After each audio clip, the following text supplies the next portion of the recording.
है? नहीं नहीं, हादसा हो जाने तो फिर बताएंगे। नालायक। 10 बार कहें कि जो कुछ भी पढ़ो, जो कुछ भी रिवाइज करो, उसको कम से कम लिखो, लिख लिख के पढ़ते रहो, लिख लिख के पढ़ते रहो, लिख लिख के पढ़ते रहो। और एक बात और बता दूं, अभी जो लोग एफएलटी नहीं दे रहे हैं वो दुनिया की सबसे बड़ी गलती कर रहे हैं। रिवीजन कभी कंप्लीट नहीं होता। या तो आप 2020 से लेकर अभी तक के जितने पीवाईक्यूज हैं सब लगा लीजिए।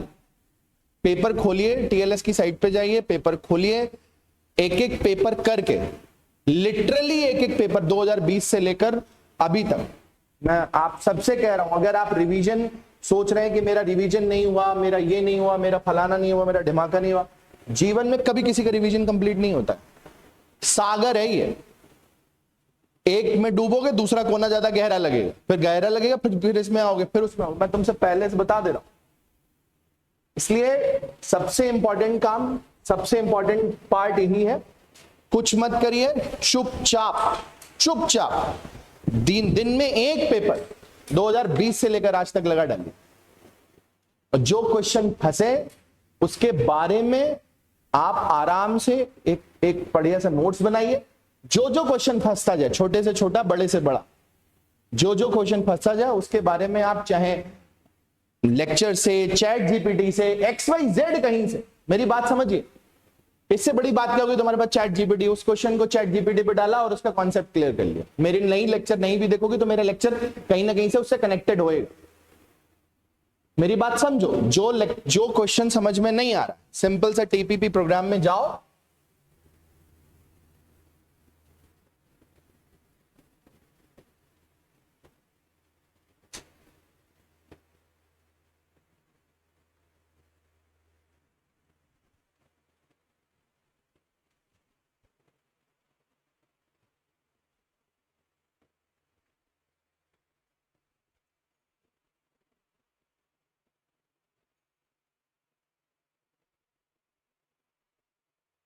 यहां पर पीवाईक्यू पेपर्स में आओ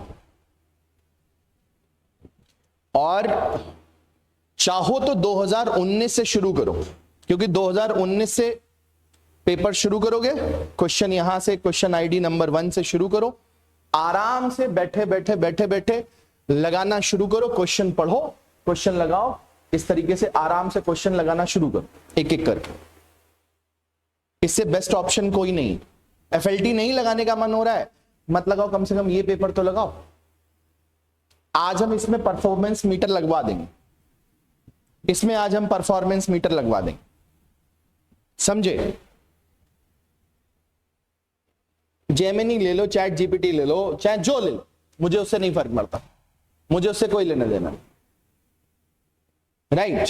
अगर एफएलटी नहीं लगाने का मन हो रहा है कि नहीं एफएलटी नहीं एक्यूरेट है, बहुत सारे लोगों का अपना मन होता है ना, भड़काने वाले तो कम नहीं है ना, कि नहीं नहीं ऐसे नहीं आते, ऐसे नहीं आते, वैसे नहीं आते, वे टाइप होता ना, पंचायती टाइप। तो अपना पीवाईक्यू लगा लो, वही लगा लो, वो लगा लो, राइट?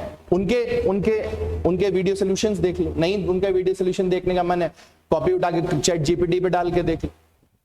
इमेज कॉपी करके सीधे सीधे स्क्रीनशॉट लगा के चैट जीपीटी पे डाल दो, अपने आप आ जाएगा। केवल क्वेश्चन डाल दोगे तो भी अपने आप आ जाएगा। इतना ही कर, सोल्यूशन नहीं होता है। कहां नहीं होता है सोल्यूशन? किसमें सोल्यूशन नहीं है? सर लगा चुके हैं इतना पीवाईक्यू पेपर, ठीक है, तो एफएलटी लगाओ फिर। जो लोग पीवाईक्यू लगा चुके हैं, जिनको पूरा पेपर लगा चुके हो, दिया सिंह, मैं नहीं मान सकता। मुझे अभी तक केवल हार्डली 7-8 स्टूडेंट ऐसे मिले जिन्होंने 10 पेपर उन्होंने पूरे लगाए। 10 पेपर पूरे लगाए, उनमें से सब मैक्सिमम का जेआरएफ हो चुका। मैक्सिमम का जेआरएफ क्या? पूरा पेपर लगाया हुआ है, पूरा पेपर, एक एक question, 145 question, you have gone through each 145 questions. और वो भी लगा के जो क्वेश्चन नहीं आया उसको तुमने सॉल्व किया हो। ऐसा हुआ है क्या? मैं नहीं मानता। इतना आसान नहीं है, वेरी टफ जॉब। क्योंकि एक पेपर को जिसको तुम्हें 3 घंटे को करने को दिया जाता है, वही तुम घर पे बैठ के कम से कम 5 घंटे लगाओगे। हाँ तब ठीक है, अच्छी बात अगर किया हुआ है तो एक बार फिर से कर लो तो ज्यादा बेहतर है, लेकिन कर लो। जो लोग एफएलटी नहीं लगाना चाह रहे, अगर जो लोग लगा चुके हैं एफएलटी लगाए, क्या प्रॉब्लम है। लेकिन अगर नहीं कर रहे हो तो कुछ नहीं होगा, और मैं अभी से बता दे रहा हूं, फिर रोना नहीं बाद में, क्योंकि एक ही गलती बार बार जितनी बार दोहराओगे उतनी बार गड़बड़ करेगी। चलो अब ये लास्ट टॉपिक है टेक्निकली ट्रांसक्रिप्शन का। तो इसमें सबसे पहले हम लोग माइनर स्प्लाइसिंग पढ़ते हैं। माइनर स्प्लाइसियोसोम, माइनर स्प्लाइसियोसोम्स क्या होते हैं? Minor spliceosome U1, U11, U12 वाले होते हैं, जिसमें U11 base pairs with U11 base pairs with U11 base pairs with 5' splicing site, U12 base pairs with branch point, U480AC and U680AC provides analogous function during the assembly, same function होगा, लेकिन अलग अलग protein से अलग अलग SNRNP है, and U5 is the same, U5 same है, U5 अलग अलग नहीं है। हर एक SNRNP में मैंने पहले बताया था 100 to 300 न्यूक्लियोटाइड्स होते हैं और 20 के आसपास प्रोटीन्स होती हैं। ये माइनर हर 800 जीन्स में, हर 800 जीन्स में एक माइनर इंट्रॉन पाया जाता है। तो माइनर इंट्रॉन की फ्रीक्वेंसी कम है।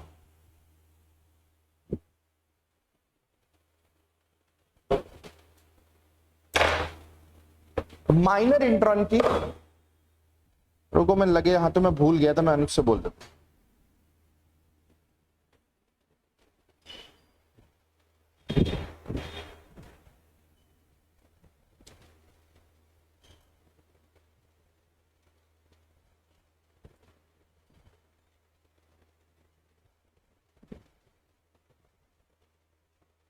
हाँ हाँ भाई, भैया भैया वो जो अपना पीवाईक्यू वाला सेक्शन नहीं है, जो CSR वाला, उसमें भी परफॉर्मेंस मीटर लगा दो, बच्चे कह रहे हैं। ठीक है, हाँ, और वही वही सेम माइनस मार्किंग चलेगी जो अपने एफएलटी में चलेगी। ठीक है भैया, थैंक यू। आज लग जाएगी, अब लगाओ, अब लगाओ, अच्छे से लगाओ। ठीक हो गया। तो हर 800 में एक मिलेगा। अब एक्सेस जो प्रोटीन्स हैं, जो प्रोटीन्स स्प्लाइसिंग को, आज बेटा स्टाफ संडे है ना अक्षय, तो आज स्टाफ केवल बहुत लिमिटेड स्टाफ है, तो इसलिए आज पीडीएफ की थोड़ी सी प्रॉब्लम है। हालांकि मैं शिवा से बोलूंगा, वो लगा देगा। गुड इवनिंग, मैं कोशिश कर सकता हूं, लेकिन आई एम सो सॉरी आज, हाँ मतलब आज संडे है ना, तो स्टाफ थोड़ा सा लिमिटेड स्टाफ रहता है, सारा स्टाफ नहीं आता है, केवल सपोर्ट स्टाफ रहता है। शशांक भैया जो ये करते हैं, शशांक भैया नहीं आए, शशांक भैया संडे को आज नहीं आए थे। हाँ, तो इसलिए मैं आज बोलता हूं, अभी शशांक शिवा को बोलता हूं। खैर, तो स्प्लाइसिंग को सपोर्ट करने के लिए कुछ एक प्रोटीन्स और भी होती है। उन प्रोटीन्स में पहली प्रोटीन है PRP8।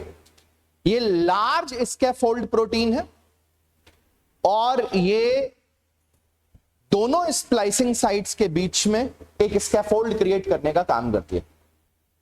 फिर इसके बाद एक प्रोटीन है PRP5, ये U2 की बाइंडिंग को असिस्ट करती है। CSIR का क्वेश्चन है ये सब। फिर BRR2 facilitate U1 and U4 release. फिर PRP2 is responsible for activation of spliceosome. PRP22 mRNA को इरिवर्सिबल बनाती है, mRNA स्प्लाइसिंग को इरिवर्सिबल बनाती है। मतलब अगर PRP22 ना हो तो रिवर्स हो जाएगा, फिर से जितने इंट्रॉन्स हैं फिर से जुड़ सकते हैं। तो ये 5 प्रोटीन्स है, PRP8, PRP5, PRP2, BRR2, PRP2, PRP22। इसमें से PRP22 एक बार CSIR में पूछी गई और PRP5 CSIR में पूछी गई। करेक्ट? ये हाँ, BRR2 C1 कॉम्प्लेक्स में U1 और U4 रिलीज होता है ना। हाँ, तो उस रिलीज को फैसिलिटेट करेगा कौन? BRR2, right? During the splicing these protein, कौन कौन सी protein? PRP8, PRP5, BRR2, PRP2, PRP22। ये क्वेश्चन आया हुआ है इसलिए गड़बड़ नहीं करेंगे। These are assistive proteins. नहीं आया समझ में? नहीं आया समझ में?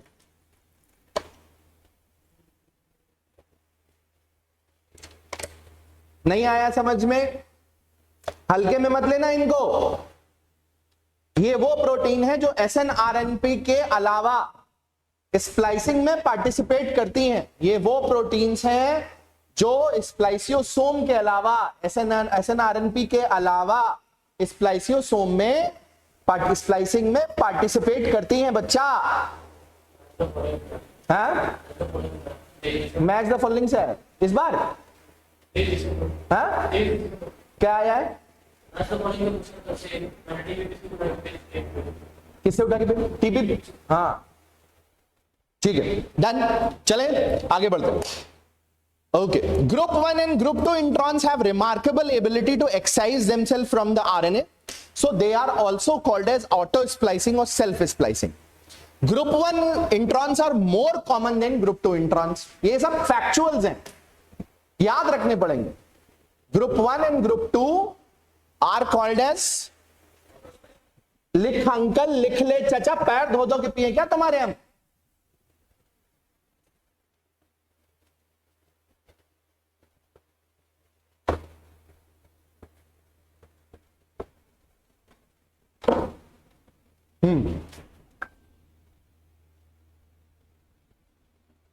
Group 1 and group 2 are called as self splicing. While अच्छा ठीक है, नेक्स्ट। अब चलिए क्या? Alternative splicing. अल्टरनेटिव स्प्लाइसिंग पर आते हैं। What do you mean by the alternative splicing? उस पर अल्टरनेटिव स्प्लाइसिंग को एक बार समझ लेते हैं। चलिए,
चलो देखो देखो, तो अल्टरनेटिव स्प्लाइसिंग के लिए मैंने तुम लोगों को एक बात बताई थी कि पॉली ए साइट हर जगह नहीं पाई गई।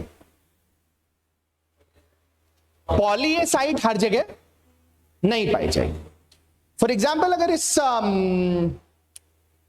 इस फिगर में देखें तो आपके पास एक प्राइमरी ट्रांसक्रिप्ट है जिसमें 6 एक्सॉन्स हैं। एक्सॉन नंबर 4 में और एक्सॉन नंबर 6 में केवल पॉली ए साइट। तो जब अगर आप अल्टरनेटिवली स्प्लाइस करके दो अलग अलग ट्रांसक्रिप्ट बनाएंगे तो उसके 3 प्राइम एंड पर या तो 4 आएगा या 6 आएगा, इसके अलावा कोई और एक्सॉन नहीं आ सकता। करेक्ट? आप अल्टरनेटिव स्प्लाइसिंग से एक प्राइमरी ट्रांसक्रिप्ट से कई सारी ट्रांसक्रिप्ट बनाते हैं और इस ट्रांसक्रिप्ट बनाने के दौरान आप बहुत सारे एक्सॉन्स या कुछ एक्सॉन्स को ओमिट करते हैं, कुछ एक्सॉन्स को हटा देते हैं, कुछ एक्सॉन्स को मैच्योर ट्रांसक्रिप्ट में नहीं लेते। फॉर एग्जाम्पल यहां पर आप इस जीन को एक्सप्रेस करा रहे हैं थायराइड में और इससे बनने वाली प्राइमरी ट्रांसक्रिप्ट से एक्सॉन नंबर 5 और एक्सॉन नंबर 6 को हटा दे रहे हैं, केवल 1 2 3 4 एक्सॉन कंटेनिंग ट्रांसक्रिप्ट को रख रहे हैं, उसकी स्प्लाइसिंग करके मैच्योर ट्रांसक्रिप्ट बना रहे हैं और उससे कैल्सीटोनिन बना रहे हैं। वही जीन ब्रेन में अल्टरनेटिवली स्प्लाइस होकर एक्सॉन नंबर 4 को स्प्लाइस हटा दे रहा है इंट्रॉन के साथ, और 1 2 3 4 5 6 5 एक्सॉन के साथ मिलकर CGRP प्रोटीन ब्रेन में बना रहा है। तो एक ही जीन, एक ही क्रोमोसोम दो अलग अलग टिश्यूज में अलग अलग प्रोटीन बना सकते हैं बाय यूजिंग अल्टरनेटिव स्प्लाइसिंग। एक ही जीन अलग अलग टिश्यूज में अल्टरनेटिवली स्प्लाइस होकर अलग अलग प्रोटीन बना सकते हैं, और ये कोई इकलौता एग्जाम्पल नहीं है। 90% of your genes are alternatively spliced. कभी कभी बोला जाता है 99% genes are alternatively spliced. 99% genes are alternatively spliced. 99% genes are alternatively spliced. Any doubts? किसी को इस फिगर में कोई डाउट, कोई समस्या, कोई समस्या, कोई प्रॉब्लम? और 6 पर है केवल केवल, और वही अंत में जाएंगे, वही अंत में जाएंगे, और कोई जा नहीं सकता। किसी भी कंडीशन में वही एक्सॉन्स 3 प्राइम OH बनाएंगे, 3 प्राइम एंड बनाएंगे, जिन 3 प्राइम एंड के पास, जिन एक्सॉन्स के पास पॉली ए टेल होगी। राइट? कोई दिक्कत? कोई दिक्कत? आइए, बराबर। ये तो हो गया व्हाट इज अल्टरनेटिवली स्प्लाइसिंग, ये स्प्लाइसिंग में क्या होता है। करेक्ट। अब हमें पढ़ना है अल्टरनेटिव स्प्लाइसिंग की कैरेक्टरिस्टिक्स कैसे होती हैं। तो अल्टरनेटिवली स्प्लाइसिंग की कैरेक्टरिस्टिक के लिए हमें सबसे पहले समझना होगा इसकी basics. More than 90%, even 95% genes are expressed in the mammals are alternatively spliced. ये याद रहेगा। दूसरा point, reasons for alternative splicing. How alternative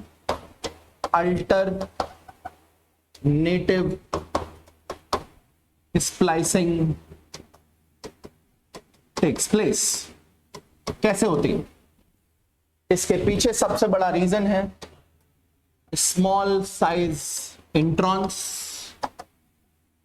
small size introns. दूसरा सबसे बड़ा रीजन है मेजर माइनर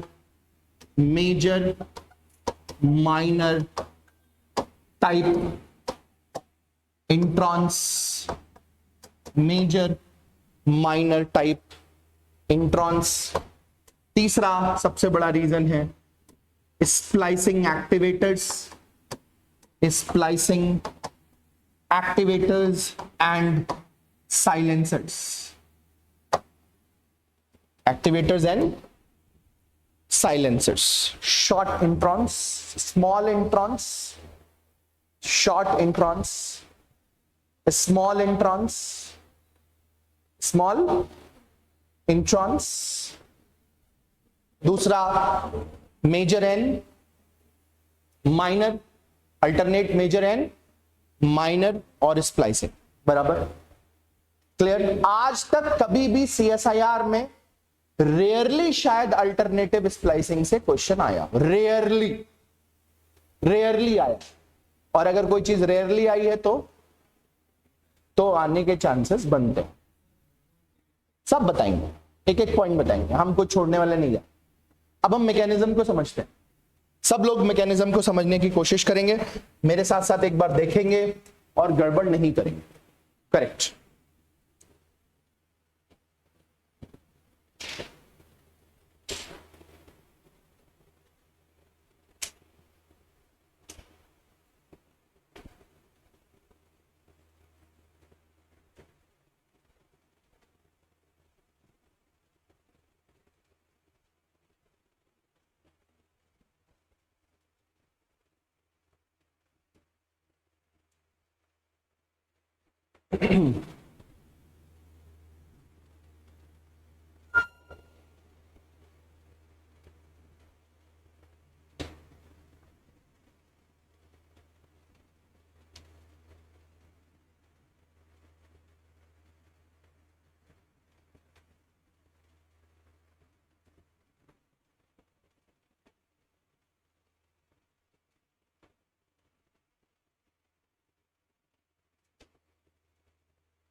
चलिए इस फिगर को सब लोग देखेंगे,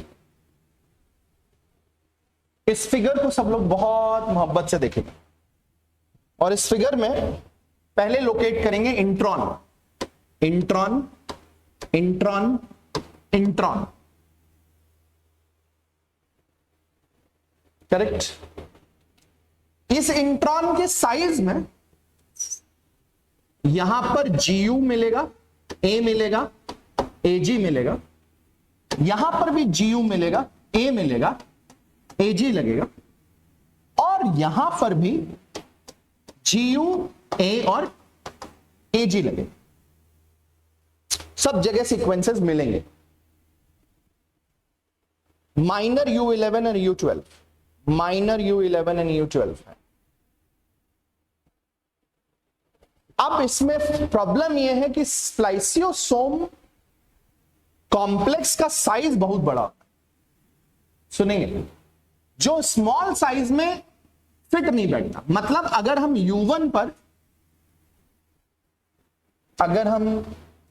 U1 पर फिट करने की कोशिश करें, U1 यहां फिट करने की कोशिश करें, U2 यहां फिट करने की कोशिश करें और U2 AF यहां फिट करने की कोशिश करें तो लार्ज इंट्रॉन में तो फिट हो जाएंगे, स्मॉल इंट्रॉन में फिट नहीं। एक ही चीज होगी, या तो U1 हो जाए या ब्रांच पॉइंट हो जाए या U2 AF हो जाए, कुछ भी हो जाए तो सब कुछ फिट।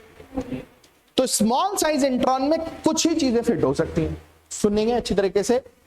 मान लीजिए यहां पर U1 लग गया और यहां U2 लग गया। U2 किस पर लगता है? ये इस पर अटैक करेगा, लैरिएट बनेगा और ये इसके साथ जुड़ जाएगा। फंस गया, फंस गया, फंस गया, फंस गया। अरे अरे अरे बाबू, ये क्या है? एक्सॉन, ये क्या है? ये क्या है? रुक जा, अरे रुक जा प्रभु, 2 मिनट रुक जाना भाई। मतलब पूरी असेंबली को मारो गोली। यहां OH लगेगा, ये इस पर अटैक करेगा, ये इस पर अटैक करेगा, ये दोनों जुड़ जाएंगे। हाँ या ना? 4, 5, 6 एज्यूम कर लो लग गया। 4, 5, 6 एज्यूम कर लो लग गया। लेकिन प्राइमरीली तो यही दोनों का काम है। वो कैटालिटिक कराना और ये कराना, नाटकबाजी, वो एक अलग बात है, लेकिन लग गया ना।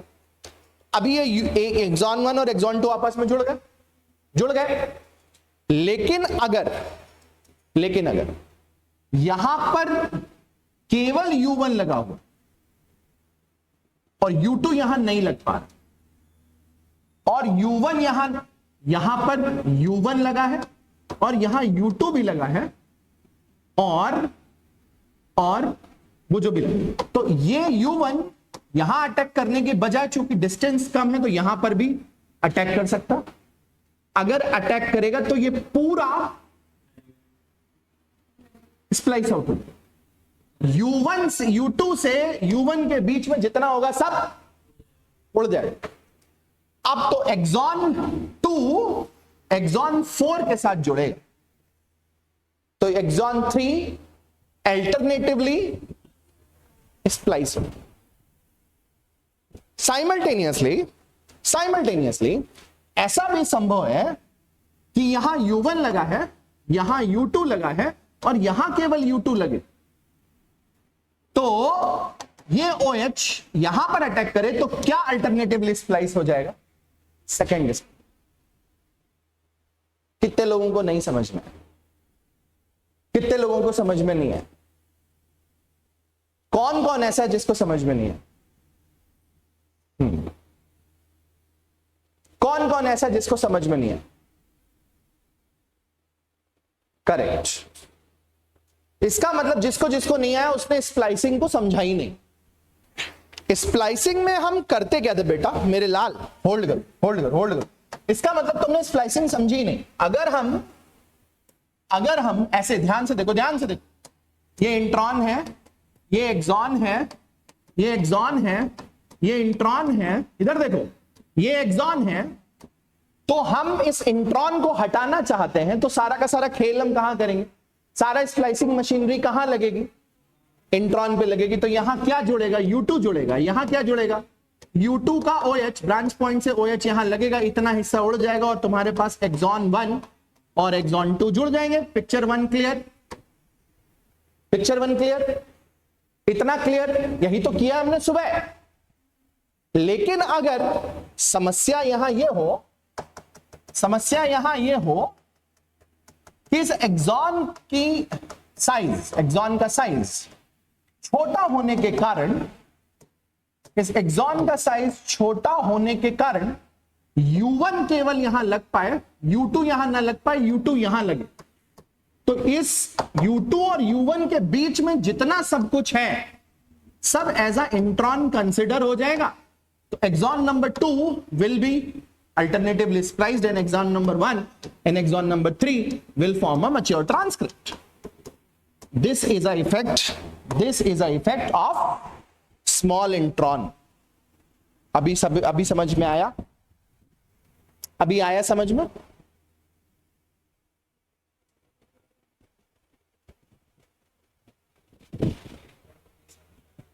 है? नहीं, इंट्रॉन का साइज छोटा है। कभी कभी 100 न्यूक्लियोटाइड का इंट्रॉन है, इतना छोटा इंट्रॉन है, इतना छोटा इंट्रॉन है कि एक्सॉन के बीच की डिस्टेंस ही नहीं पता चल रही। क्या? हाँ, चला जाता, बिल्कुल चला जाता। This is called as hysteric hindrance, correct. अब एक तरीका तो ये हो गया, आज तक नहीं पूछा गया लेकिन पूछा जा सकता। अब दूसरा तरीका क्या है? दूसरा तरीका ये नाटकबाजी है, ये नाटकबाजी है दूसरा तरीका। ये एक बहुत बड़ी समस्या है, हर 800 जीन्स में ये नाटकबाजी पाई जाती है। कैसे समझना? बड़ा मजेदार है, ये बड़ी मजेदार है। कैसे? ये तुम्हारा, ये जो तुम्हारा है, ये तुम्हारा है U11 टाइप, नहीं है? नहीं है? है नहीं? और ये तुम्हारा क्या है? U2 type. तो इसमें नाटक ये हो गया कि ये है तो U2 और ये है U12। अरे हाँ या ना? ध्यान से देखो, ये नाटकबाजी हाइब्रिड, बहुत समस्या है। अगर यहां U11 बाइंड किया तो U11 यहां बाइंड किया तो U12 यहां बाइंड कर सकता है? नहीं, टेक्निकली यहीं बाइंड करना चाहिए लेकिन यहां पे बाइंड कर गया, तो अब क्या होगा? ये निपट गया, ये निपट गया। अरे U2 और U1 के बीच में, अरे बाबू, U11 is equal to U1 और U12 is equal to U2। U2 और U1 के बीच में जो आया सब निपट गया। और एक समस्या और भी है, यहां U1 बाइंड कर गया GU पे, और यहां पर क्या बाइंड कर गया? U2 बाइंड कर गया, तो ये निपट गया। करेक्ट? तो अल्टरनेटिव या hybrid type of introns are also possible reasons for alternative splicing, right? Right. कोई डाउट?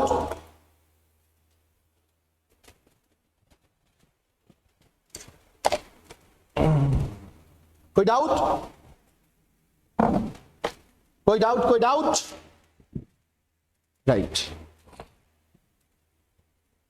ठीक है, चलते हैं, आगे बढ़ते हैं। So this was it. So what are the possible reasons of alternative splicing? What are the possible reasons? Strong. What are the possible reasons? More than 90% are said. There are two major reasons.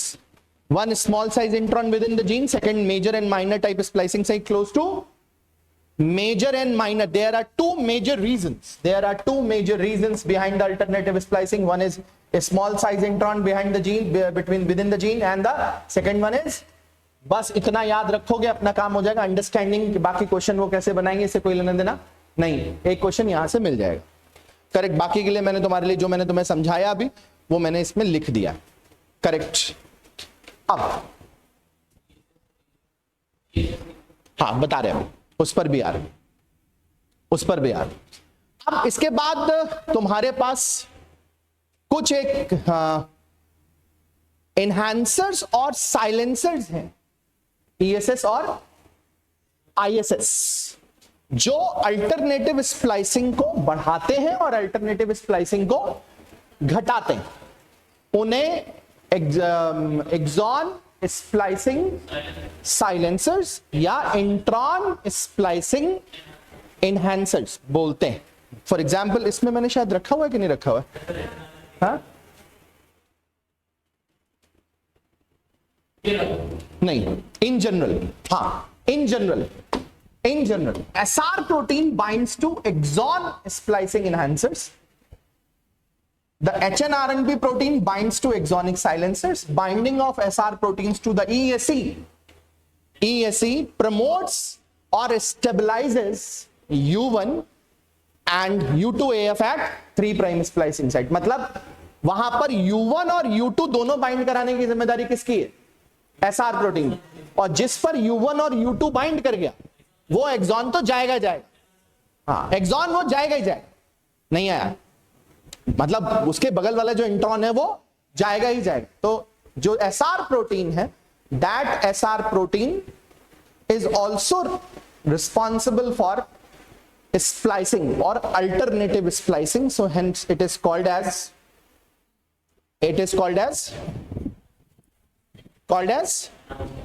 exon splicing enhancers। बराबर।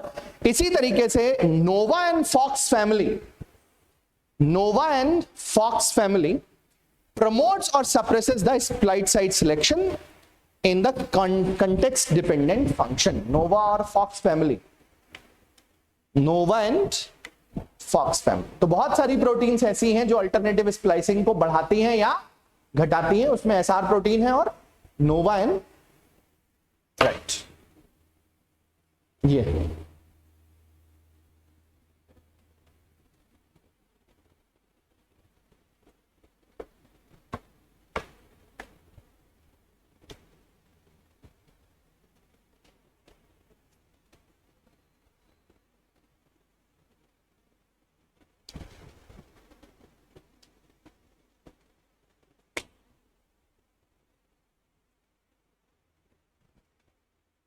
हो गया। Context का मतलब क्या होता है? किसी संदर्भ में तो आपने आप वो स्प्लाइसिंग को साइलेंट भी कर सकती हैं और बढ़ा भी सकती हैं, दोनों ही कंटेक्स्ट पे डिपेंड करते हैं। हाँ, राइट। आज तक कभी क्वेश्चन नहीं आया इसलिए याद रखिए। चलिए, ट्रांस स्प्लाइसिंग हम नॉर्मली एक ट्रांस स्प्लाइसिंग नाम क्यों दिया गया? ट्रांस स्प्लाइसिंग समझ लेते हैं पहले। नॉर्मली हम एक ही ट्रांसक्रिप्ट लेते हैं, उसके इंट्रॉन हटाते हैं और एक ही ट्रांसक्रिप्ट के एक्सॉन्स को जोड़ देते हैं, तो सिस स्प्लाइसिंग हो गई। क्या हो गई? लेकिन दो अलग अलग ट्रांसक्रिप्ट लेकर उनको जोड़ा जाए, उनके एक्सॉन्स को जोड़ा जाए, तो फिनोमेना क्या कहलाएगा? नोट करिए। When two different transcripts when two different transcripts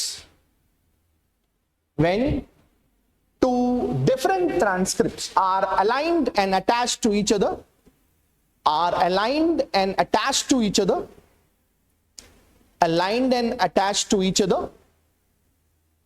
the phenomena known as trans splicing,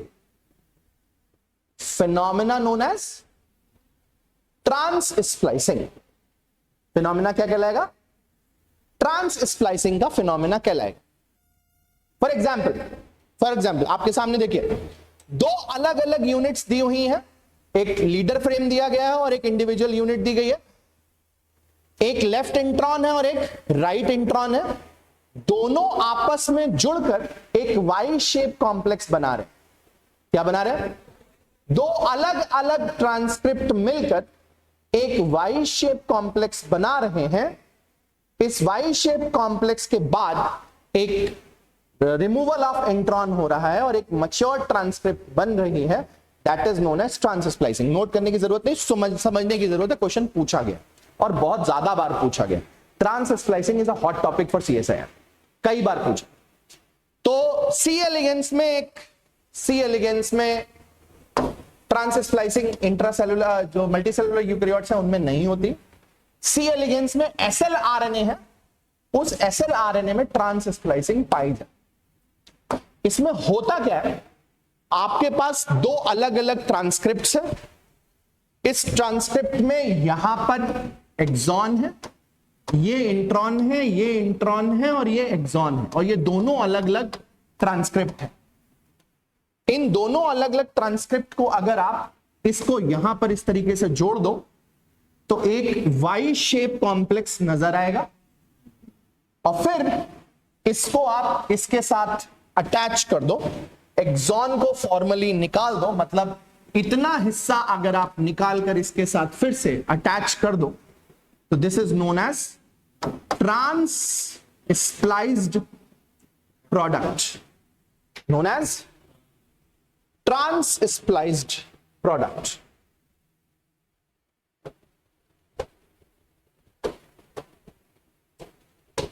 याद क्या करने वाली चीज है, दो अलग अलग ट्रांसक्रिप्ट, एक में एक्सॉन 1 है और एक में इंट्रॉन का GU है और दूसरे में इंट्रॉन का A और AG है और फिर एक्सॉन है, बराबर। ये इसके साथ जुड़ जाएगा तो ये इस तरीके का एक यहां पर बन जाएगा। ये तुम्हारा एक्सॉन हो गया, ये तुम्हारा इंट्रॉन हो गया, ये तुम्हारा एक्सॉन हो गया। इस एक्सॉन को इसके साथ जोड़ना है और ये पूरा का पूरा हिस्सा निकाल देना है, that is known as trans splicing. Picture clear? Important part ये है, इंपॉर्टेंट पार्ट ये है कि ये मैमल्स में या यूकैरियोट्स में नहीं पाई जाती। दूसरा इंपॉर्टेंट पार्ट ये है कि it is known to have a Y shape complex, known to have Y shape intermediate complex. किसी को कोई डाउट? किसी को कोई doubt? Anybody has any doubts? Anybody has any doubt? कमाल की बात यह कि अल्टरनेटिव स्प्लाइसिंग से क्वेश्चन नहीं, कमाल की बात यह ट्रांस स्प्लाइसिंग से बहुत क्वेश्चन, और कमाल की बात यह है कि आरएनए एडिटिंग में उससे भी ज्यादा क्वेश्चन। सी एलिगेंस, एसएलआरएनए, सी एलिगेंस, एसएलआरएनए, सी एलिगेंस, राइट। 70% जीन्स ऐसे हैं जिनमें ट्रांस स्प्लाइसिंग होती है। क्या होती है? क्या होती है?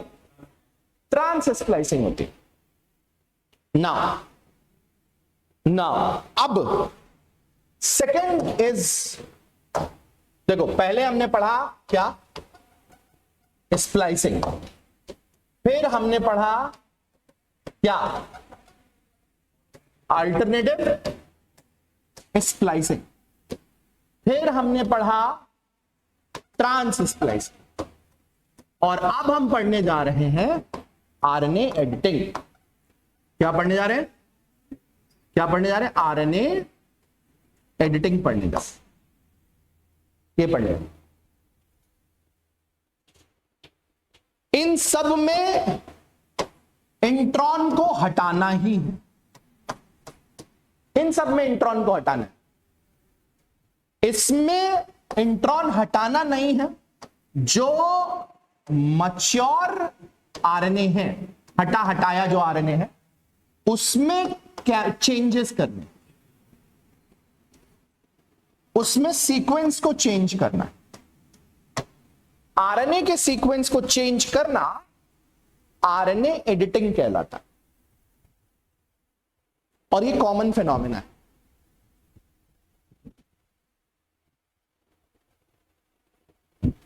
ये कॉमन फिनोमेना है।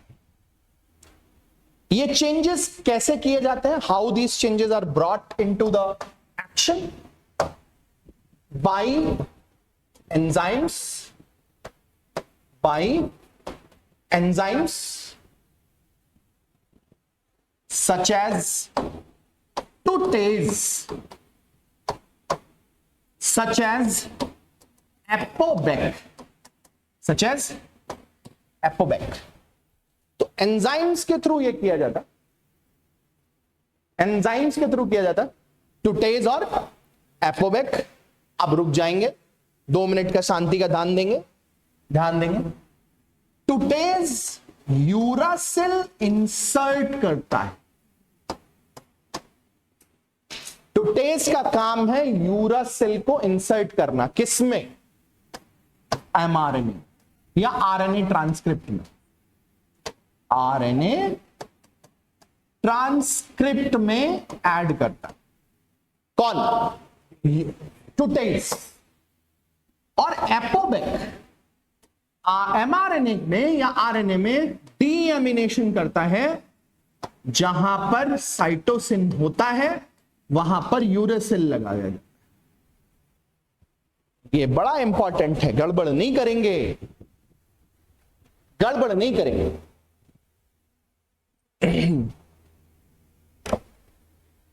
कतई गड़बड़ नहीं करेंगे।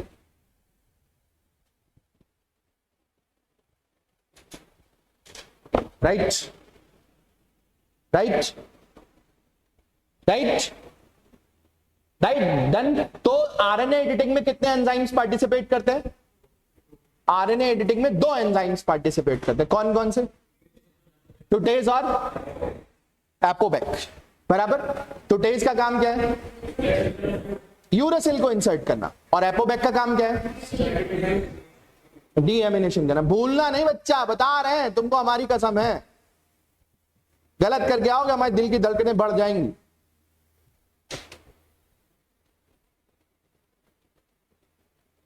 हंस रहे हैं लोग, जो हम कह रहे हैं अपनी कसम दे रहे हैं, ये हंस रहे हैं, इनको मौज आ रही है।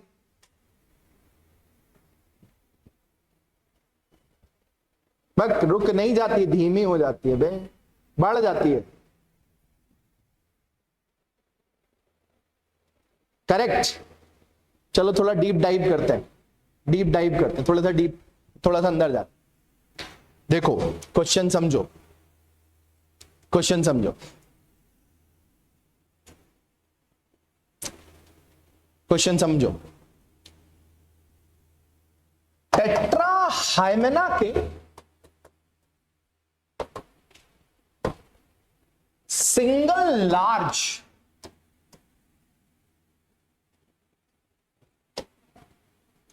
माइटोकॉन्ड्रिया को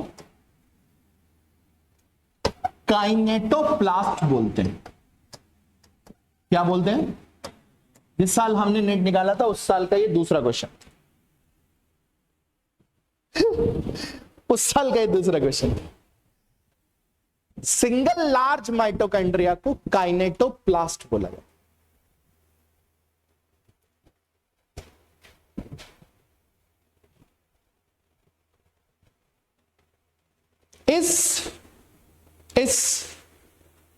ध्यान दें, इस माइटोकॉन्ड्रिया में जो प्री एमआरएनए ट्रांसक्रिप्ट बन रही है, इस माइटोकॉन्ड्रिया में जो प्री एमआरएनए ट्रांसक्रिप्ट बन रही, उसके साथ एक गाइड आरएनए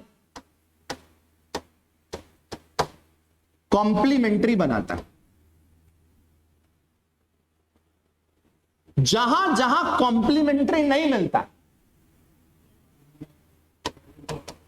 जहां जहां कॉम्प्लीमेंट्री नहीं मिलता, वहां वहां ये भाई साहब हेयरपिन बना लेते हैं, चेन को बीच से तोड़ देते हैं और वहां वहां क्या अटैच कर देते हैं। और इसको करने के लिए जो एंजाइम पार्टिसिपेट करता है वो टुटेज। क्या है? टुटेज। Got it?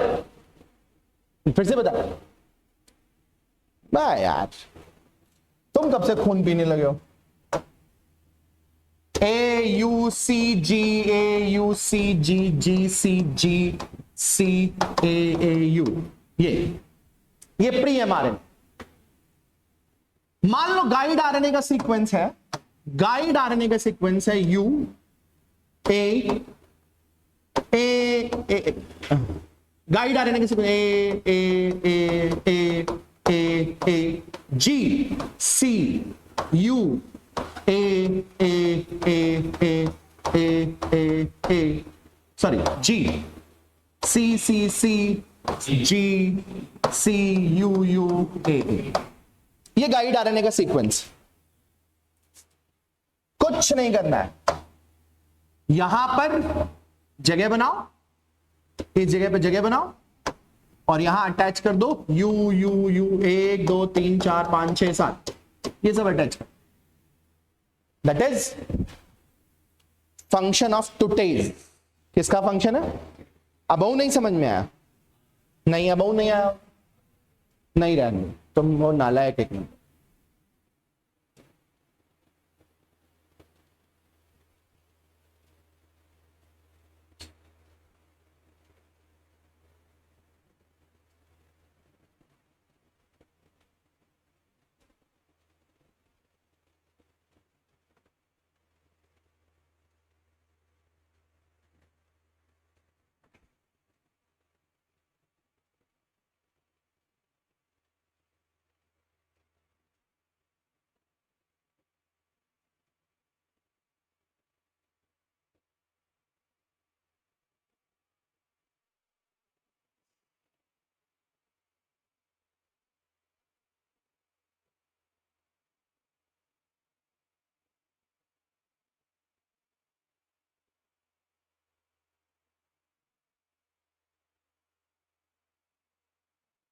सॉरी, वो टेट्राइमिनो नहीं, ट्रिपैनोसोमा है।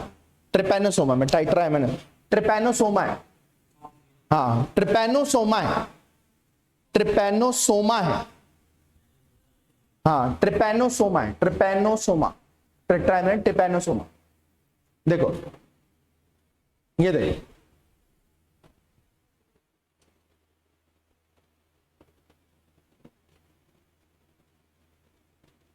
ये देखो, ये देखो, ये देखो, ऊपर वाली जो ट्रांसक्रिप्ट है वो ट्रांसक्रिप्ट है,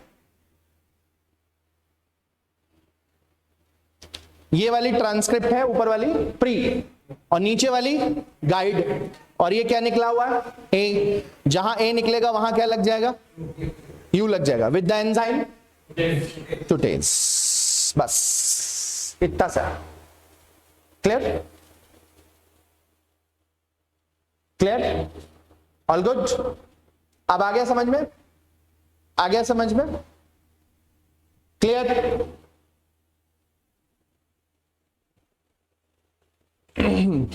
ओके तो ये कौन सी वाली आरएनए एडिटिंग हो गई?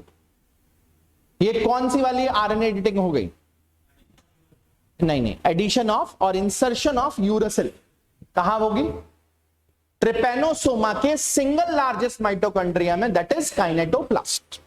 That is kinetoplast. अब आती है एंजाइम्स वाली, यस अब एंजाइम वाली चीज आती है। तो आरएनए एडिटिंग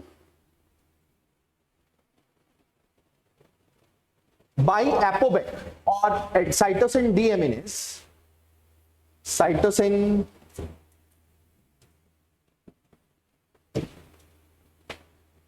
डीएमिनेज वाली एडिटिंग वो पाई जाती है हमारी एक प्रोटीन है जिसका नाम है ApoB100। क्या नाम है? एपोलाइपोप्रोटीन 100, जिसको आपको श्रुति मैम ने पढ़ाया हो, जो क्लेथरिन कोटेड पिट्स लिपिड्स को लेकर, जो आपके क्लेथरिन कोटेड पिट्स हैं वो लिवर में लेकर जाती हैं और इंटेस्टाइन में लेकर जाती हैं, यस एलडीएल्स को लेकर जाती हैं। तो वहां पर दो ट्रांसक्रिप्ट अलग अलग बनती हैं। एक बनती है लिवर में जो फुल ट्रांसक्रिप्ट होती है, और एक बनती है इंटेस्टाइन में, एपोबी 48।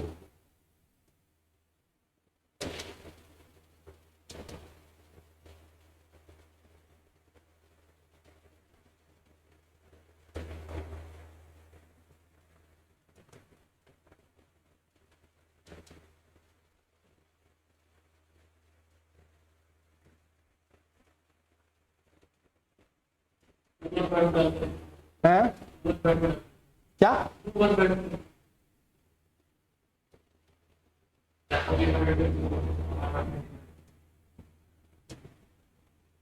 यस, ठीक। तो ये जो प्रोटीन है, ये ApoB100, ये वाली प्रोटीन, ये कैसी दिखती है पता है? किसी को पता है ये कैसी दिखती है? किसी को पता है कैसी दिखती है ये प्रोटीन?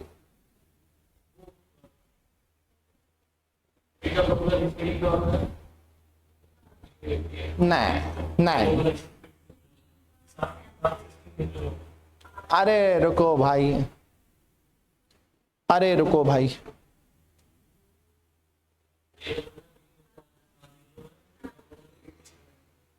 ऐसी दिखती है, ऐसी दिखती, ऐसी दिखती। ये जो तुम्हारे सामने है ये अनस्ट्रीफाइड कोलेस्ट्रॉल है, फॉस्फोलिपिड्स हैं, उसके चारों तरफ जो जैकेट है, ये जैकेट ApoB प्रोटीन, ये वाली जैकेट। और इसके लिए रिसेप्टर्स कहां पाए जाएंगे? लिवर पर और इंटेस्टाइन। और ये जो रिसेप्टर्स होंगे, ये receptors clathrin coated receptor mediated endocytosis करेंगे और करेक्ट। अब ये प्रोटीन दो तरीके से बनती है।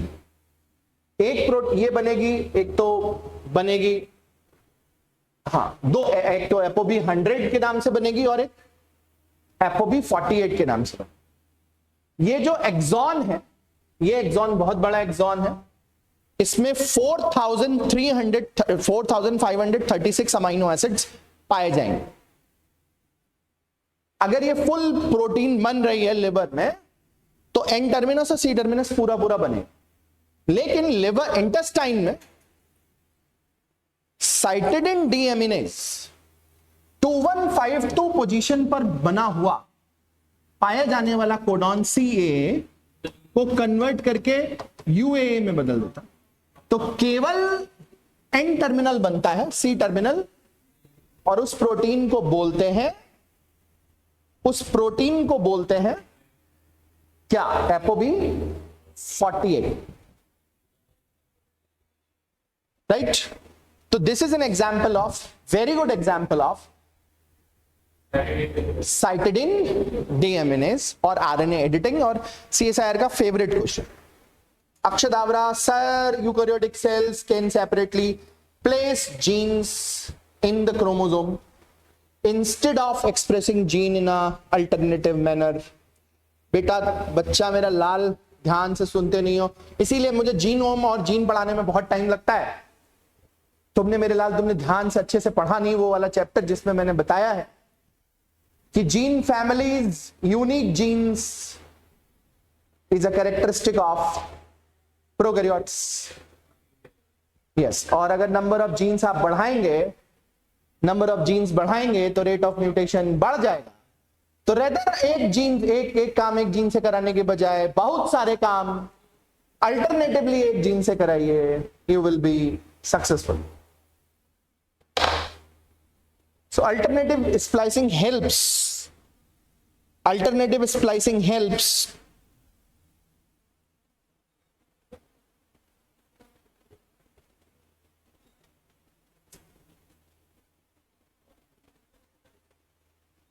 Alternative splice, yes. ये भैया नोट कर लो, ये CSIR में आया हुआ क्वेश्चन, ये CSIR में आया हुआ क्वेश्चन, ये CSIR में आया हुआ क्वेश्चन है। Got it? Got it? हो गया। इसके अलावा एपोबैक सोमेटिक हाइपर म्यूटेशन में भी काम करता है। Somatic hyper mutation is a property of antibody genes. Somatic hyper mutation is a property of antibody genes. वहां पर भी एंटीबॉडी के वी रीजन में, वेरिएबल रीजन में सबसे ज्यादा सोमेटिक हाइपर म्यूटेशंस होते हैं। जो CDR रीजन होते हैं उनमें सबसे ज्यादा हाइपर म्यूटेशंस होते हैं। वो hyper mutations is caused by APOBEC, cytidine deaminase. ये भी नोट कर सकते हैं अच्छे से। तो somatic hyper mutations of the antibodies, variable region, specially CDR region. CDR मतलब सीडीआर मतलब चुल्लू भर पानी उठा, नाली वाला, उसमें 2 डुबकी मारो, सूंघो उसको 3-4 दिन, तब बुद्धि खोलेगी तुम्हारी। कॉम्प्लीमेंट्री डिटरमाइनिंग रीजन, गधे नहीं तो।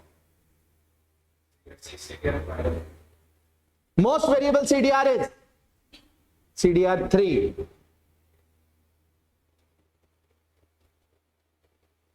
हाइटी एकदम पौड़ा हो तुम लोग हैं जी। अब बन जाओ उसमें ज्ञाता सब, पहले तो मुंह से निकलता नहीं, बहुत ज्ञाता बनने से। तो somatic hyper mutations, variability in the CDR region is also created by APOBEC enzymes. APOBEC enzymes, APOBEC class of enzymes. What APOBEC class of enzyme do? क्या करता है APOBEC class of enzyme? Cytosine deamination. क्या करता है? Cytosine. अब एक और संभालो, एचआईवी के अगेंस्ट में रेजिस्टेंस भी हमें एपोबैक एंजाइम देता है। तो जब एचआईवी का इंफेक्शन होता है टी सेल्स में या बी सेल्स में, कौन सी सेल्स में? T helper cells. T helper cells में होता है, वहां पर पाए जाने वाला A3 एंजाइम एचआईवी के जीनोम में जितने साइटोसिन्स पाए जाते हैं, उन सबको यूरेसिल में बदल देता है, छलनी कर दे। इतनी गोली मारेंगे, इतनी गोली मारेंगे, पता नहीं चलेगा क्या कहां से करो। ठीक, एक और डायलॉग, इतनी गोली मारेंगे कि खोखे बीनने वाले करोड़पति हो जाएंगे। एक और डायलॉग है, हम लोग मारा करते थे जब हम लोग यूनिवर्सिटी में, इतना गोली मारेंगे ना कि खोखा बीनने वाले करोड़पति हो जाएंगे। खोखा समझते हो? नहीं समझते हो? खोखा नहीं समझते? नहीं, जब आप फायर करते हैं तो पीछे का जो निकलता है, वो जो कार्टेज बोलते हैं, कार्टेज, वो पीतल का होता है। तो हम लोगों का डायलॉग है, इतना गोली मारेंगे ना कि खोखा बीनने वाले करोड़पति हो जाएंगे। हाँ, शेल आगे वाला पार्ट होता है, कहाँ? शेल आगे, शेलिंग बोलते हैं इसीलिए। अरे भाई, उसकी मैकेनिज्म नहीं याद है, उसमें आगे जो लगा रहता है, 2 भागों में, जो कार्टेज होती है 2 भागों में बटी होती है, एक तो निकला पार्ट होता है और एक जिसमें बारूद भरा होता है। तो बारूद के पीछे से आप ट्रिगर करते हो तो वो जो आगे वाला पार्ट होता है वो निकल जाता है, वो शेल होता है। इसीलिए बड़े बड़े जो गोला बारी होता है शेलिंग बोलते हैं, हाँ, शेलिंग बोलते। हाँ, नहीं, खोखा पैसे को बोलते हैं, खोखा डब्बा, वो पता नहीं है। चलो यार, लीव इट बे, हटो बे, भटकाओ नहीं, हमको जाना मूवी देखने, बड़े मुश्किल से टिकट मिली है। सब बुक है यार, टोटल मतलब हाउसफुल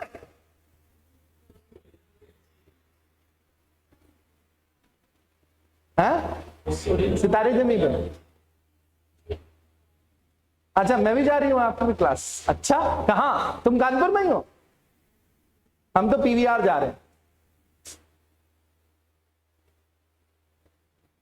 अच्छा चलो देखो इधर।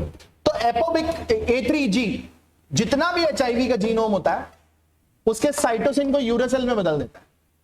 बाकी बचा कुचा हमारा काम, जो हमारा डीएनए ग्लाइकोसाइलेज है, वो निपटा देता है। इतने छलनी करता है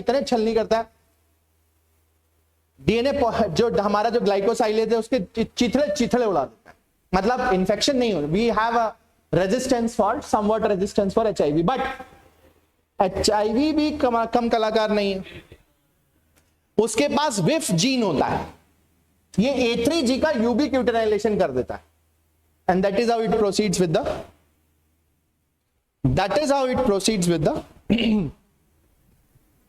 right, that is how it proceeds with the, समझ में आया? नहीं आया? Okay, now we are landing on to the last topic, tRNA splicing and rRNA splicing. tRNA splicing and rRNA splicing.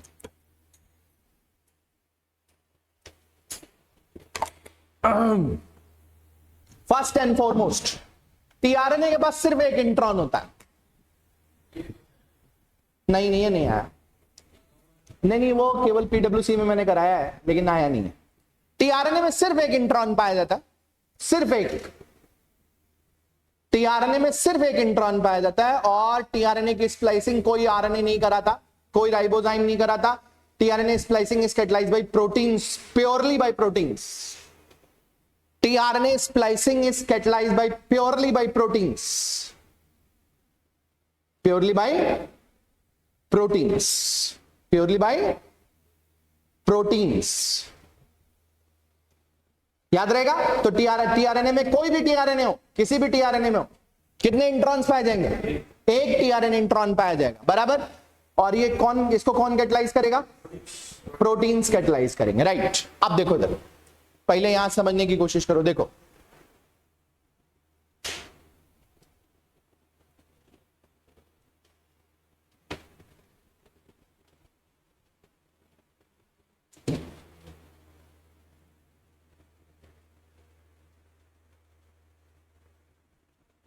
देखो,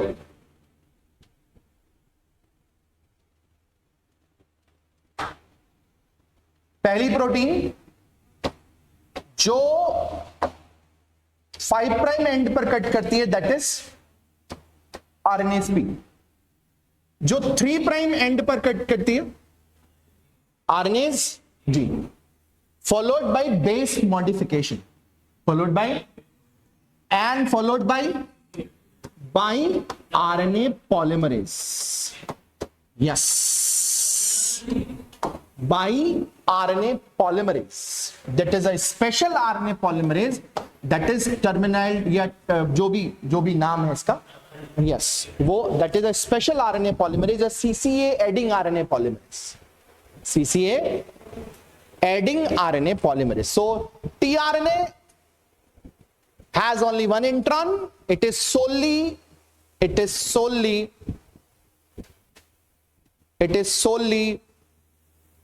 spliced by proteins. There are two proteins, RNase P on 5 prime, RNase D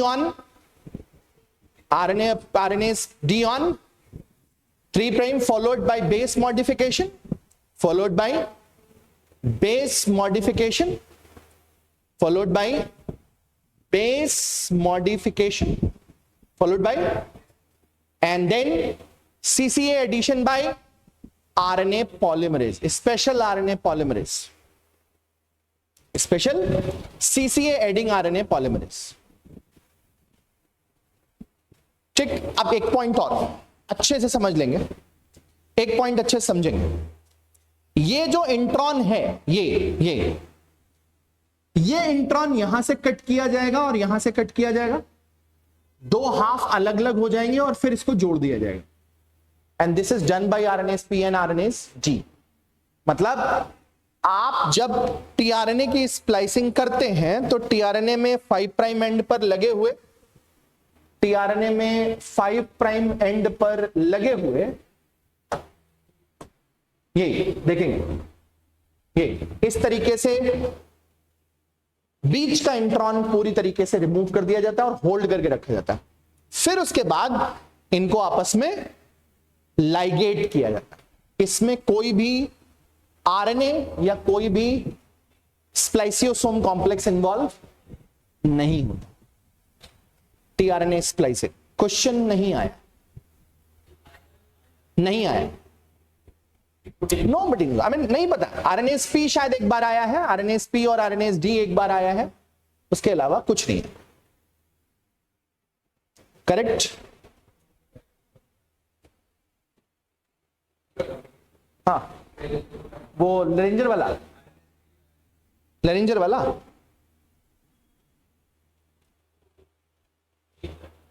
नहीं, लेरेंजर है वो तो gene का, ये तो लेरेंजर।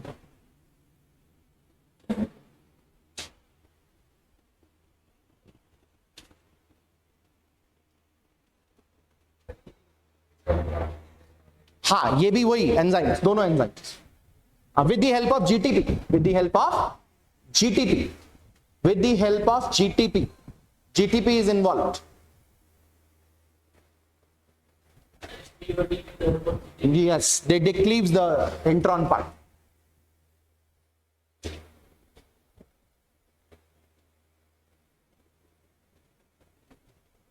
और GTP के बारे में लॉडिश में मेंशन्ड है, ये वाला फिगर कहीं और मेंशन नहीं, लेरिंजर में मेंशन्ड है, और वो वाला फिगर केवल जीन में मेंशन। तीन अलग अलग किताबों से काम चल रहा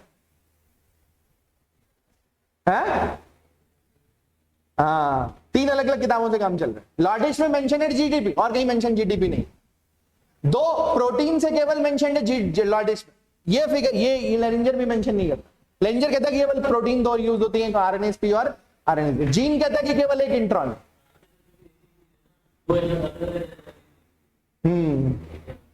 चले, हो गया, डन। अब next is rRNA splicing. RRNA splicing. अच्छा, आरआरएनए स्प्लाइसिंग और टीआरएनए स्प्लाइसिंग की खास बात यह है, base modification. RRNA splicing and tRNA splicing involves base modification. और कौन कौन से बेसेस बनते हैं ये मैं डीएनए वाले लेक्चर में बता चुका हूं, फिर भी मैं एक बार आप लोगों को रिवाइज करा देना चाहता हूं। जब टीआरएनए स्प्लाइसिंग होती है और आरआरएनए स्प्लाइसिंग होती है तो उसमें बहुत सारे बेसिस को मॉडिफाई किया जाता है।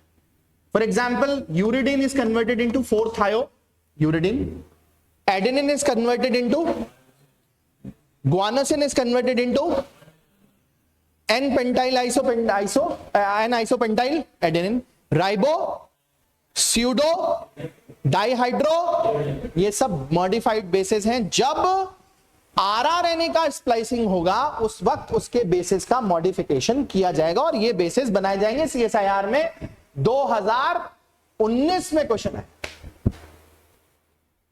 2019 में।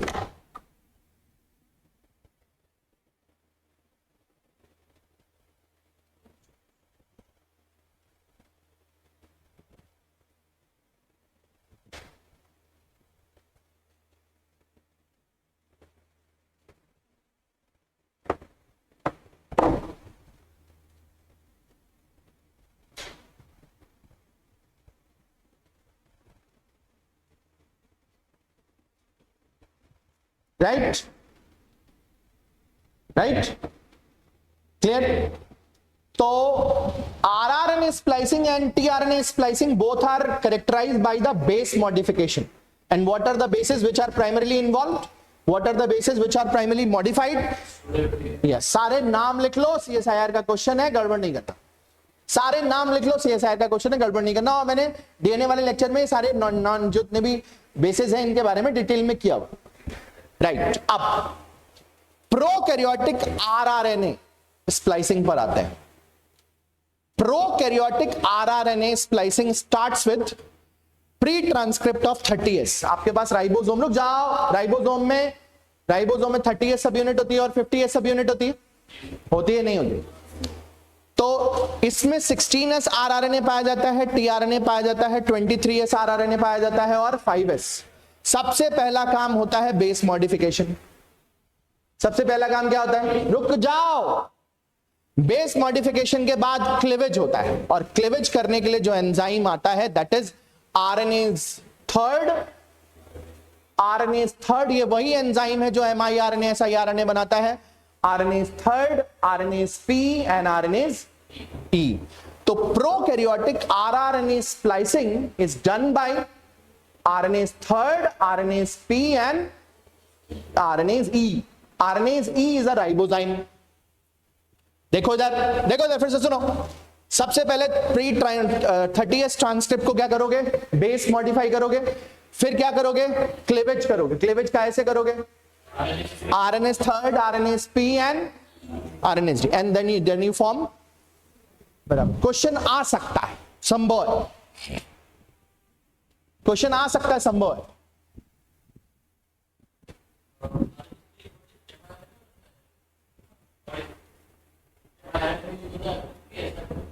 एमआईआरएनए में जब वो डाइसर और ड्रोसा वाला है आरएनए, हाँ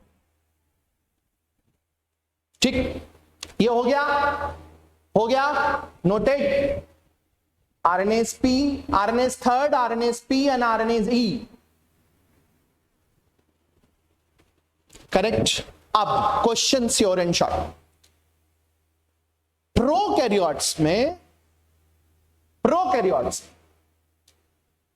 देखिए इधर 90s प्री राइबोसोम प्रीकर्सर है, न्यूक्लियोलस में है, आरआरएनए न्यूक्लियोलस में है, और बेस मॉडिफिकेशन करने के लिए जो चाहिए वो है बहुत इंपॉर्टेंट। तो आरआरएनए स्प्लाइसिंग, बस इतना ही क्वेश्चन बनेगा। आरआरएनए स्प्लाइसिंग कौन कराएगा और क्या पहले कराएंगे? वो बेस मॉडिफिकेशन। तो eukaryotic rRNA splicing is carried bye snow RNA. Snow RNA, eukaryotic rRNA splicing is carried bye snow RNA, carried bye. और आप श्योर एंड शॉर्ट क्वेश्चन संभालो जो नोट्स में भी तुम्हें मिलेगा। श्योर एंड शॉर्ट क्वेश्चन संभालो जो तुम्हें नोट्स में भी मैंने रख दिया है सारा के सारा। देखो इधर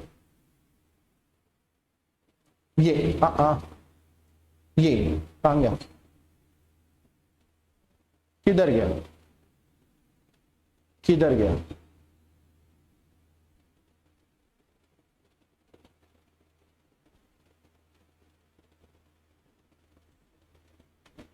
हाँ ये रहा, ये रहा, ये रहा। तो दो क्लास के स्नो आरएनए पाए जाते हैं। स्नो आरएनए 60 to 300 न्यूक्लियोटाइड्स के बने होते हैं, और इनमें दो टाइप के स्नो आरएनपीस पाए जाते हैं। पहला HACA, ये क्वेश्चन है, HACA ये स्यूडो यूरिडिनाइलेशन कराता है, और बॉक्स CD सेकेंडो मिथाइलेशन कराता है। Very very important, very very very very important, very very important.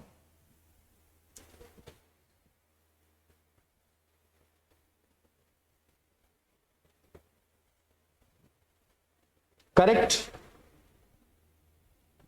दो तरीके के स्नो आरएनपी होंगे, HACA और CND। HACA क्या कराएंगे? स्नो आरआरएनए का स्यूडो यूरिडिनाइलेशन कराएंगे, एंड बॉक्स CND क्या कराएगा? 2 prime O methylation. Correct, correct, correct, correct. All good, all good. O methylation RNA का होता बेटा सेकेंड, शुगर के हमने जो शुगर के 2 प्राइम OH का मिथाइलेशन होगा। ठीक, करेक्ट, डन। अब हेडिंग डालेंगे SNRNA and sno RNA modification. SNRNA and sno RNA modifications, SNRNA and sno RNA modifications. देखिए SNRNA और स्नो आरएनए, देखिए इधर पढ़िए, Cajal bodies are the centre of SNRNP। Question number 1, cell में एक body है जिसका नाम है, एक इंक्लूजन बॉडी है जिसका नाम है कैजाल बॉडीज। कैजाल बॉडीज क्या करेंगी? SNRNP का असेंबली कराएंगी। Cajal bodies are the place where the क्या बनेगा, क्या होगा? रीअसेंबली। जब स्प्लाइसिंग हो जाएगी तो रीअसेंबली कराने का काम जिन जगहों पर होगा सेल में, उन जगहों को क्या बोलेंगे? कैजाल बॉडीज। पहली बात। दूसरी बात, स्नो आरएनए, स्नो आरएनए को मॉडिफाई करने वाले आरएनए को इसका आरएनए बोलेंगे। The conversion of specific uridine residue to the pseudouridine and addition of methyl group occurs in the Cazal bodies where they are directed to a class of snow RNA. Snow RNA, SNRNA को modify करने वाले snow RNA को इसका RNA बोलते हैं। जिनको नहीं आया समझ में, जो लोग सुने बहुत ध्यान से सुने, सब लोग सुने। देखिए ये तुम्हारा प्री एमआरएनए है। देखो इधर, इस प्री एमआरएनए से इंट्रॉन निकालने का काम कौन करेगा? अरे बाबू क्या करेगा? इस एसएनआरएनए का असेंबली विद प्रोटीन्स, कौन करेगा? कौन करेगा? कैजाल bodies.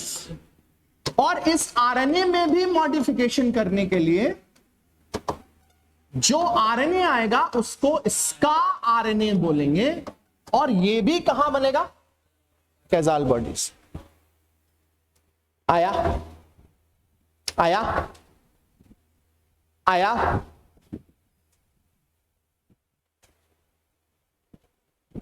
Picture clear? Picture clear? Great.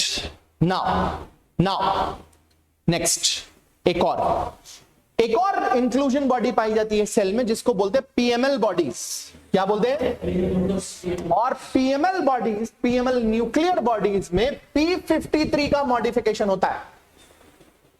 PML bodies are the place, और PML bodies are the site where p53 is post translationally modified,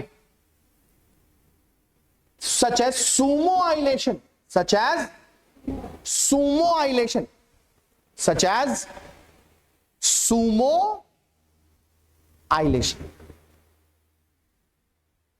such as, thank you, धन्यवाद, धन्यवाद, सेवाएं समाप्त, 3B ओवर, 3B ओवर, धन्यवाद, बहुत बहुत शुक्रिया। कल से 3D शुरू है, कल सुबह पहली क्लास श्रुति मैम की होगी, 3C शुरू है, और कल श्रुति मैम की पहली क्लास होगी, सेकंड वीक श्रुति मैम की होगी, सेकंड आशुतोष सर, हाँ श्रुति मैम के बाद आशुतोष सर आएंगे, आशुतोष सर के बाद मैं आऊंगा, और मैं 11:30 बजे शुरू करूंगा, क्योंकि कल मेरी छोटी बेटी का बर्थडे है, तो मैं कल 11:30 बजे के बाद 11:30 से 1:30-2 बजे तक मैं क्लास लूंगा, फिर उसके बाद मैं नजर नहीं आऊंगा, मैं भाग जाऊंगा। वंदना मैम की क्लासेस होपफुली शायद मेरे बाद होंगी शाम को, मैं देखता हूँ, कल नहीं तो परसों से शुरू करो, ठीक है? बंद करो, धन्यवाद।